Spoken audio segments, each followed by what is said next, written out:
بخاری و مسلم کی روایت ہے، حضرت عائشہ صدیقہ فرماتی ہیں نبی اکرم صلی اللہ تعالی علیہ وآلہ وسلم ماہ شعبان المعظم میں سب سے زیادہ نفلی روزے رکھا کرتے تھے۔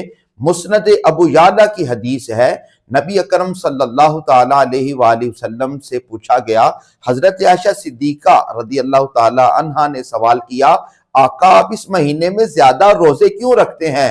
میرے کریم آقا و مولا صلی اللہ تعالی علیہ وآلہ وسلم نے فرمایا کہ جس انسان نے انتقال کرنا ہوتا ہے اللہ کریم اس کا نام درج فرما دیتا ہے۔ میں یہ چاہتا ہوں کہ جب میرے نامہ اعمال کو درج کیا جائے میں حالت روزہ میں ہوں۔ اور میرے دوستو، اگر کوئی آدمی اس مہینے میں نفلی روزے رکھ لیتا ہے تو آپ کو کیا تکلیف ہو رہی ہے؟ اگر کوئی آدمی اللہ کے ڈر کی وجہ سے کوئی نفلی عبادت کر رہا ہے تو آپ کو کیا پریشانی ہے؟ خود تو کسی نے کرنی نہیں، اور جو آدمی کوئی نفلی عبادت کی طرف آ جائے ہم اس کو بھی دور کر رہے ہیں۔ پوری رات نوجوان نسل موبائل میں تباہ ہو جائے اس کی ہمیں کوئی پرواہ نہیں، پورا دن رات ہمارے نوجوان نسل وہ برائی کے کاموں میں ڈوب جائیں، کوئی پریشانی نہیں۔